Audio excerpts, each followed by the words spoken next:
کنجوس, there are two types of کنجوس. یہ there are to type بہت جگہوں پہ میرے بیان میں آج کل آ رہا ہے, اس سے یاد رہ جاتا ہے. انگلش میں کنجوس کو کیا کہتے ہیں؟ مائزر. اردو میں کیا کہتے ہیں؟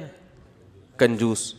اور کوئی لفظ نہیں ہے. عربی چونکہ بلیغ زبان ہے نا, تو عربی میں there are two types of کنجوسز. کنجوس لوگوں کی کتنی ٹائپس ہیں؟ دو. ایک کو بخیل کہا جاتا ہے اور ایک کو شحیح. شین حلوے والی ہے, پھر حلوے والی ہے. یہ آسانی سے سمجھ میں آتی ہے. حلوے والی ہے آسانی سے سمجھ میں آ جاتی ہے نا. ہاں بولتا تو سمجھ میں نہیں آ رہا ہوتا. اس کو کہتے ہیں شحیح.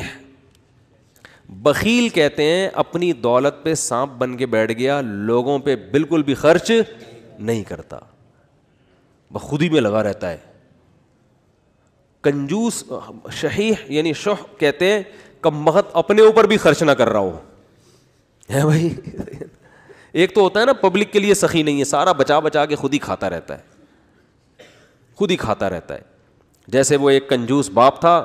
یہ قصے جو پہلے سے بیان سن رہے ہیں انہوں نے بہت دفعہ سن لی ہوں گے, نئے نئے لوگ آتے ہیں تو سنانے میں کوئی حرج نہیں ہے. عرب میں نا باپ دادا کی شاعری پہ فخر کا رواج بہت زیادہ تھا. باپ دادا کی شاعری پہ فخر کہ میرے ابا ایسے, وہ کہتے ہیں میرے ابا ایسے. تو ایک شاعر نے اپنے باپ کی سخاوت شاعری میں بیان کی اور مقابلہ جیت گیا کہ میرے ابا ایسے سخی, میرے ابا ایسے سخی, کبھی دسترخوان نہیں لپیٹا گیا ان کا, اور دیگ ہمیشہ چولہوں پہ جلتی رہتی تھی, اور لوگوں کا تانتا ایسی شاعری کی ہے کہ مقابلہ جیت گیا بھائی. ایک دن ایک بندہ اس کے گھر میں ملنے کے لیے آیا تو دیکھا کہ اس کا جو ابا ہے نا, جس کی سخاوت بیان کر کے یہ مقابلہ جیتا تھا, اس ابا کو دیکھا کہ بکری کے تھن سے منہ لگا کے دودھ پی رہا ہے. ٹھیک. اس نے بولا یار یہ آپ کے ابا کیا کر رہے ہیں؟ اس نے کہا اصل میں ابا میرے جو ہے نا, یہ جب گلاس میں دودھ نکالیں گے تو دھار کی آواز سن کے بچے آ جائیں گے دودھ مانگنے. اپنے ہی بچے ابا کے, دوسرے بھائی ہیں ان کے. تو میرے ابا کو یہ پسند نہیں ہے کہ یہ دودھ بچے پئیں, اس لیے بچوں کو آواز نہ جائے تو ڈائریکٹ تھنوں سے دودھ لگا کے پئیں. کہہ رہے یہ وہ ابا ہیں جن کی سخاوت بیان کر کے میں نے مقابلہ جیتا ہے. لیکن یہ ابا بخیل تھا, شحیح نہیں تھا. اپنے اوپر تو خرچ کر رہا ہے نا کہ چلو بچوں پہ نہیں کھلا رہا, کم بخت خود ہی پی رہا ہے سارا دودھ. وہ دیسی گھی والا بھی سنانا پڑے گا یار, کیا کرے یار. وہ ایک کنجوس, جلدی جلدی سناؤں گا, جو کئی دفعہ لوگوں نے سنا وہ پھر بور ہو جاتے ہیں. ایک کنجوس دیسی گھی لے کر آیا, ڈبہ لے کر آیا, تو بچوں سے کہا کہ اس کو کھولنا نہیں ہے, ڈبے سے لگا لگا کے کھاؤ نا, کیونکہ باہر بھی چکنائی ہوتی ہے نا.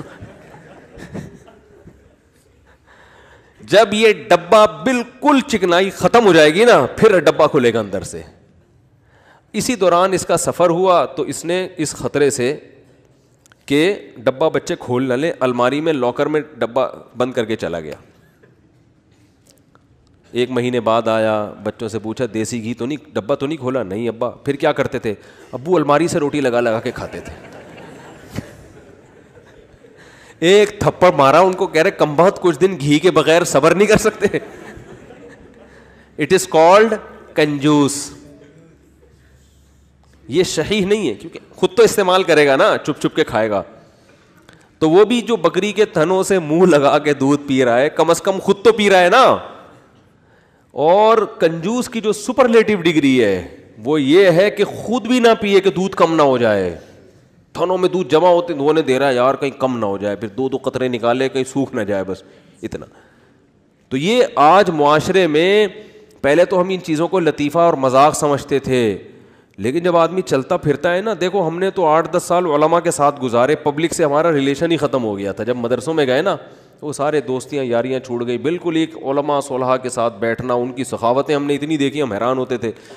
جب پبلک میں دوبارہ جانا ہوا نا, تو پھر ایک عجیب ماحول نظر آیا کہ یار یہ کیا ہو رہا ہے. تو ہم نے ایسے لوگ بھی دیکھے دوسروں پہ خرچ نہیں کرتے, اور ایسے بھی دیکھے جو اپنی جان پہ بھی خرچ کرنے کے لیے تیار نہیں ہے. بچاؤ بچاؤ بچاؤ بچاؤ. بھائی تو خرید لے گاڑی یار, کیا جا رہا ہے, اچھی گاڑی میں گھوم لے بھائی. تو اچھے لوگ بھی ملتے ہیں. ایک صاحب کا وزن ذرا زیادہ تھا, وہ گاڑی میں 2 سیٹیں بک کراتے تھے جب بھی بس میں جانا ہوتا نا. مجھے کہنے لگے یار میں تھوڑا سا بھاری ہوں تو مجھے چپک کے بیٹھنا پڑتا ہے, تو پچھلی آدھی سیٹ میں لے لیتا ہوں, ڈرائیور سے بولتا ہوں اس پہ 2-3 بندوں سے زیادہ نہیں بیٹھیں گے, میں ڈبل ٹکٹ دیا ہے. مجھے اچھا لگا. انہوں نے کہا یار سہولت کے لیے انسان پیسے کماتا ہے تو سفر تو تمیز سے گزر جائے نا, تو پیسے خرچ کرنا سیکھو اللہ کے بندو. جو کام پیسوں سے ہو سکتا ہے وہ خود نہیں کرو, ٹھیک ہے نا. جو اللہ نے اگر دیا ہے پیسہ, خود کچھ اور کر لو, پھر ٹائم بچاؤ اپنا. تو میری عادت پتہ ہے کیا ہے, میرے پاس اگر پیسے ہوتے ہیں تو میں اپنا ٹائم کو بچانے کی بڑی فکر کرتا ہوں. ابھی گاڑی پنچر تھی, پنچر بھی نہیں, ہوا کم تھی, تو میں نے کسی سے کہا یار تو ڈلوا کے لے آ. میرے دل میں سوچا اس کو زیادہ پیسے دے دوں گا میں, جتنا ان کے بنتے ہیں تھوڑے سے کیا ہو جائیں گے, کہ یہ کام بھی انہیں سے لے لو یار, اپنا ٹائم میں کسی اور چیز میں لگا لو, ٹھیک ہے نا. اگر ہیں اللہ نے دی ہیں, بعض دفعہ ہوتے ہیں بعض دفعہ نہیں بھی ہوتے ہیں, آدمی خود ہی دھکا لگا کے بائک کو گھسیٹ کے لے جا رہا ہوتا ہے تو وہ بھی ٹھیک ہے. تو جب ہوں تو الگ حکم ہے, جس دن جیب میں نہیں ہے تو پھر الگ حکم ہے.